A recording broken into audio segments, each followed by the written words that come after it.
Hi. பழனியில் இடையில ரொம்ப நாள் இந்த ரோப் கார் ஸ்டாப் பண்ணியிருந்தாங்க. திரும்பவும் இதோட சர்வீஸ் ஸ்டார்ட் பண்ணியிருக்காங்க அப்படின்னு கேள்விப்பட்டோம். ஸோ பழனி போனப்போ ரோப் காரில் போகணும் அப்படின்னு சொல்லி ஆசைப்பட்டு அதில் போகிறதுக்காக வெயிட் பண்ணிகிட்டு இருந்தோம். மார்னிங் 7:30 டிக்கெட் கவுண்டர் ஓப்பன் ஆகிடும் அப்படின்னு சொன்னாங்க.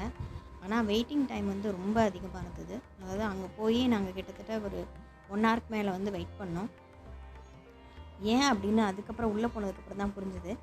ஏன்னா இந்த ரோப் கார் சர்வீஸ் ரொம்ப ஸ்லோவாக தான் பண்ணுறாங்க. மேபி சேஃப்டிக்காக இருக்கலாம். நாங்கள் போய் அங்கே வெயிட் பண்ணிகிட்டு இருந்தப்போ ஃபஸ்ட்டு ஒரு வெயிட்டிங் ஹாலில் வெயிட் பண்ண வச்சாங்க. அதுக்கப்புறம் செகண்ட் வெயிட்டிங் ஹாலில் வெயிட் பண்ணோம். அப்புறம் டேரெக்டாக நீங்கள் ரோப் காரில் ஏறி மேலே கோயிலுக்கு போயிடலாம். ஸோ வெயிட் பண்ணிகிட்டு இருக்கும்போது ஃபஸ்ட்டு ஒரு 4 அந்த ரோப் கார் வந்தது. அதுக்கப்புறம் இந்த 4 வந்தது. இதில் தான் நாங்கள் இப்போ ஏற போகிறோம். இந்த ரோப் காரில் ஏறும்போது ஃபஸ்ட்டு ரொம்ப ஸ்லோவாக போய் அதுக்கப்புறம் ரொம்ப ஃபாஸ்ட்டாக போச்சு. கொஞ்சம் தூரம் தான் அப்படின்னாலும் ஒரு டிஃப்ரெண்ட் எக்ஸ்பீரியன்ஸாக இருந்தது. அதில் போயிட்டு அப்படியே மேலே இருக்கிற ஏரியாலாம் பார்க்கும்போது ரொம்ப அழகாக இருந்தது பார்க்குறதுக்கு. அந்த கோயிலுக்கு கீழே இருக்கிற எல்லா சரௌண்டிங்குமே நீங்கள் ரோப் காரில் போகும்போது நல்லா அழகாக பார்க்கலாம். 2 சைடுமே நல்ல கிளியராக நல்ல வியூ இருந்துச்சு. இதில் ஒரு ரோப் காரில் 4 மெம்பர்ஸ் போகிற மாதிரி 4 சீட்டர் இதில் இது அரேஞ்ச் பண்ணியிருந்தாங்க.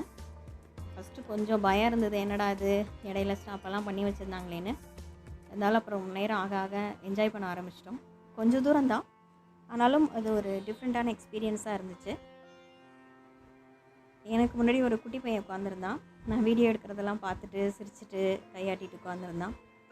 அதுக்கப்புறம் அவங்க ஃபேமிலியில் ஏதாவது சொல்லுவாங்களோ அப்படின்னு சொல்லிட்டு அப்புறம் வீடியோ ஃபுல்லாக எடுக்கலை.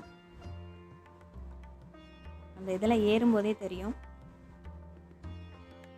இந்த பாதையெல்லாம் இன்னும் அந்த பழைய காலத்தில் எப்படி இருந்ததோ அதே மாதிரி கரடு முரடா கல் அந்த மாதிரி ஃபுல் கல் பாறை அப்படின்றதுனால இன்னும் அப்படியே இருக்குது.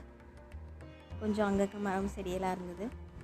இங்கே தூரத்துலேருந்து பார்க்கும்போது கீழே இருக்கிற அந்த இடம் ஃபுல்லாக அவ்வளோ அழகாக இருந்தது, அவ்வளோ ரம்மியமாக இருந்துச்சு. அப்படியே மேலே ஏறிட்டோம். திரும்பவும் ஸ்லோவாகி ஸ்டாப் பண்ணிட்டாங்க. அந்த தூரத்தில் தெரியுது இல்லையா, அந்த மலை தான் இடும்பன் மலை அப்படின்னு சொல்கிறாங்க. அங்கேயும் ஒரு குட்டி கோயில் இருக்குது.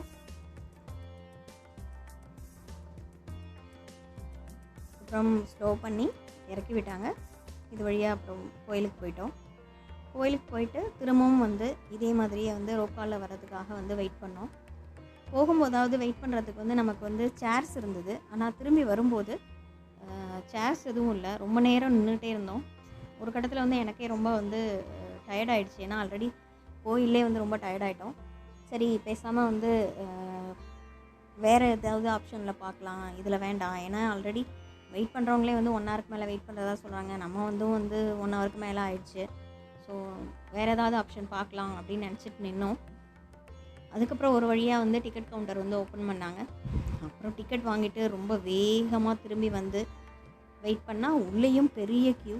உள்ளே தான் நமக்கு உட்கார்றதுக்கு சீட்டிங் அரேஞ்ச்மெண்ட்ஸ் இருந்துச்சு. அங்கேயும் ரொம்ப நேரம் வெயிட் பண்ணி அதுக்கப்புறம் திரும்ப ரோப் கார்லேயே கீழே வந்துட்டோம். வெயிட் பண்ணாலும் இது ஒரு டிஃப்ரெண்ட்டான புதுவிதமான எக்ஸ்பீரியன்ஸ் தான். கொஞ்சம் நேரம் தான் அப்படின்னாலும் ரொம்ப ஹாப்பியாக இருந்தது. பழனி போனால் கண்டிப்பாக நீங்களும் இதை ட்ரை பண்ணி பாருங்கள். பாய்.